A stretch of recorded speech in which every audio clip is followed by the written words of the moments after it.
வணக்கம்.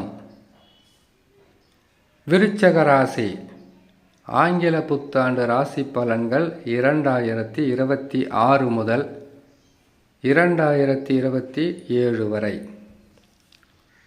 விருச்சக ராசிக்காரர்களுக்கு 2026 குரு, சனி, ராகு, கேதுக்கள் தரும் நற்பலன்களா இல்லை அசுப பலன்களா என்பதை பார்ப்பது தான் இந்த பதிவு. செவ்வாயின் ஆதிக்கத்தில் பிறந்த விருச்சக ராசிக்காரர்கள் கோபமும் சாந்தமும் நிதானமும் நிறைந்த ராசி.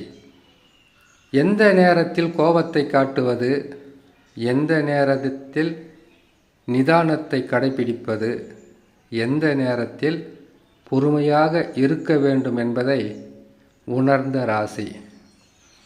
நன்றி மறக்காத ராசி, நல்லவர்களை வெறுக்காத ராசி.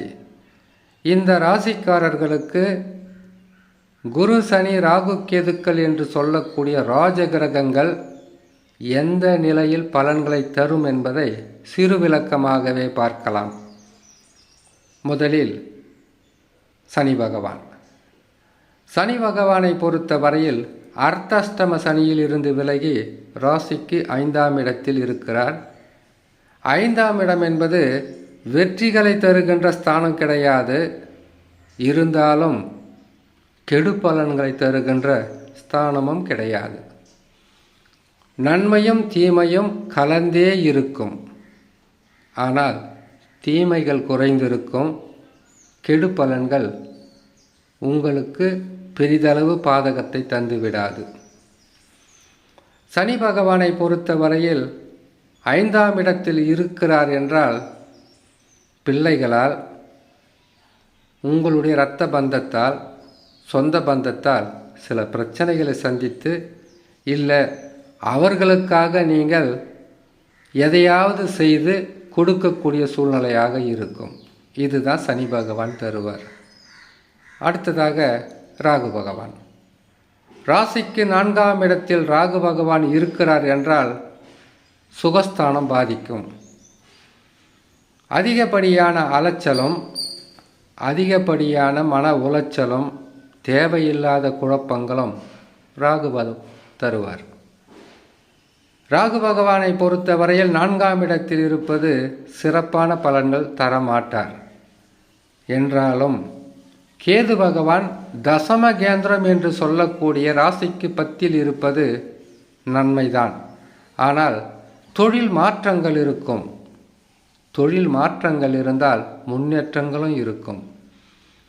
தொழில் மாற்றம் எப்படி வரும்னு கேட்டிங்கன்னாக்கா, கேது பகவான் 10ஆம் இடத்தில் இருக்கும் காலத்தில் செய்கிற தொழிலில் வருமானம் குறைந்து இருந்தால் வேற தொழில் செய்யலான்னு போகலாம்.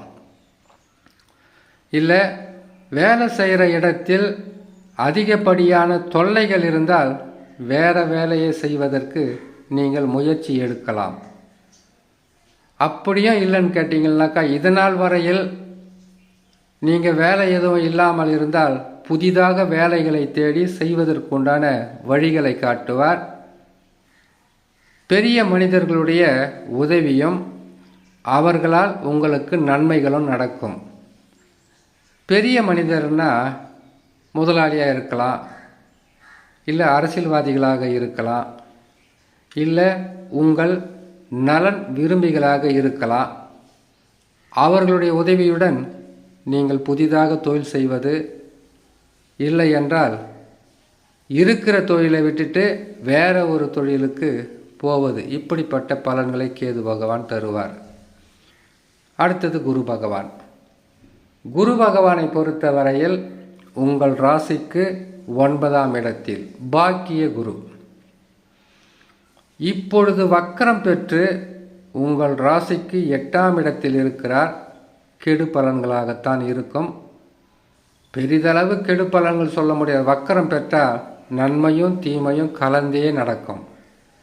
9ஆம் இடத்தினுடைய பலன்களையும் தருவார், 8ஆம் இடத்தினுடைய பாதகத்தையும் தருவார்.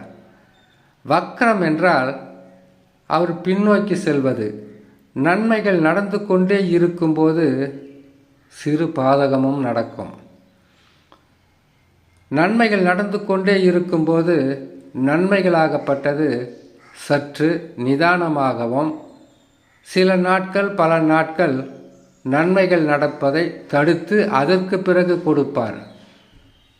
இருந்தாலும் குரு பகவானால் வக்ர நிவர்த்தி அடைந்தவுடனே நற்பலன்கள் என்பது பல மடங்கு உங்களுக்கு கிடைக்க ஆரம்பித்துவிடும். சனியால் பாதகம் கிடையாது. குரு பகவான் உங்களுக்கு வக்ர நிவர்த்தி பெற்றால் வேகமாக செயல்பட்டு நற்பலன்களை தர ஆரம்பித்து விடுவார். இருப்பதிலே இப்போ ராகு பகவான் மட்டும்தான் சற்று கடுமை காட்டுவார். 4 கிரகங்களில் 2 கிரகங்கள் நல்ல நிலையில் இருந்தாலே போதும், நன்மைகள் நடக்க ஆரம்பித்துவிடும். மற்ற 2 கிரகங்கள் உங்களுக்கு கெடுபலன்கள் தந்தாலும் 2 கிரகங்கள் அதை தடுத்து நற்பலன்களை செய்ய ஆரம்பித்துவிடும். எப்பவுமே ராகு கேதுக்களாக இருக்கட்டும், சனி பகவானாக இருக்கட்டும், ஒரு ராசிக்கு 3, 6, 11 மட்டும்தான் வேகமாக செயல்பட்டு அதிகப்படியான நன்மைகளை தருவார்கள். குரு பகவான் அப்படி கிடையாது. குரு பகவான் கெட்ட இடத்துக்கு வராரா, கெட்ட பெயர், வருமான குறைவு, கொடுக்கல் வாங்கலில் பிரச்சனை, குடும்பத்தில் நிம்மதியில்லாத சூழ்நிலை, சுப நிகழ்ச்சிகள் தடைப்படுவது, சுப நிகழ்ச்சிகளை செய்ய போய் விரயங்களை சந்திப்பது, இப்படிப்பட்ட பாதகங்களை குரு பகவான் கெட்ட இடத்திற்கு வரும்போது தருவார்.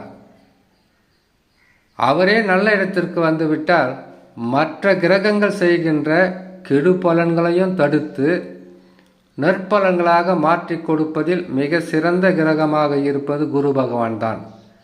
இன்னும் சில மாதம்தான், தடைகள் விலகும், நற்பலன்கள் நடக்கும், வருமானம் அதிகரிக்கும், நல்ல பெயரை பெறலாம். குருவால் 2 அல்லது 3 மாதங்கள் பாதகமாக இருந்தாலும் அதற்கு பிறகு நற்பலன்களை தர தயங்க மாட்டார். ஆகையால் விருச்சக ராசிக்காரர்களுக்கு இப்பொழுது இருக்கக்கூடிய சில தடங்கல்கள் இன்னும் சில மாதங்களில் விலகி நற்பலன்கள் கிடைக்க ஆரம்பித்துவிடும் என்று சொல்லி இன்னொரு நல்ல பதிவு உங்களை நான் சந்திக்கிறேன். நன்றி, வணக்கம்.